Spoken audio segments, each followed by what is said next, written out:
बिहार विधानसभा चुनाव का ऐलान कभी भी हो सकता है। वैसे चुनाव नवंबर में होने हैं, लेकिन इस समय जो हालात दिखाई दे रहे हैं उसमें नीतीश कुमार विधानसभा को समय से पहले भंग कराकर चुनाव करा सकते हैं।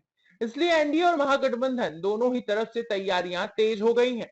पीएम मोदी के बिहार के लगातार दौरे हो रहे हैं। नीतीश कुमार भी बिहार भ्रमण कर रहे हैं। बीजेपी ने भी अपनी तैयारियां तेज कर ली हैं, तो महागठबंधन भी पीछे नहीं है, बल्कि वो एनडीए से इस मामले में 2 कदम आगे दिखाई दे रहा है। महागठबंधन में सभी को तेजस्वी यादव से सबसे ज्यादा उम्मीदें हैं। तेजस्वी यादव इस समय बिहार के सबसे लोकप्रिय नेता बताए जा रहे हैं। कम से कम जो भी सर्वे सामने आ रहे हैं उसमें तेजस्वी की लोकप्रियता सबसे ज्यादा बताई जा रही है। तो नीतीश कुमार उनसे काफी पीछे छूटते दिखाई दे रहे हैं।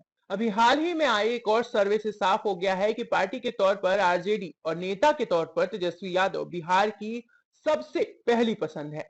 बिहार में इस बार जो सर्वे हुआ वो दोनों ही पैमाने पर किया गया। पहला सवाल था कि चुनाव हुए तो किस दल का समर्थन करेंगे और किस दल का उम्मीदवार सीएम बनना चाहिए। इसे लेकर जो नतीजे सामने आए उसमें एक बात साफ है कि बिहार में इस बार बेहद कांटे का मुकाबला होने वाला है। एनडीए को नीतीश और मोदी के नाम पर वोट मिलता दिख रहा है, तो महागठबंधन में तेजस्वी यादव सबसे आगे हैं।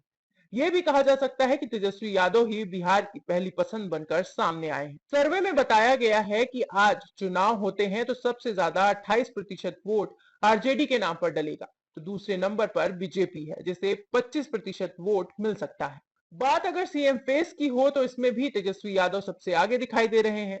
तेजस्वी यादव को सीएम बनाने के लिए 35% लोगों का समर्थन दिखाई दिया, तो नीतीश कुमार को सिर्फ 25% लोग सीएम पद पर देखना चाहते हैं।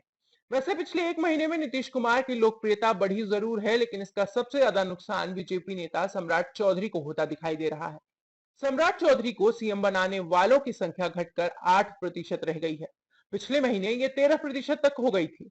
साफ है सम्राट का घटना समर्थन एनडीए पर भारी पड़ सकता है। तो नीतीश कुमार की बढ़ती लोकप्रियता इस बात का संकेत दे रही है कि अब बीजेपी ने नीतीश कुमार के सामने घुटने टेक दिए हैं।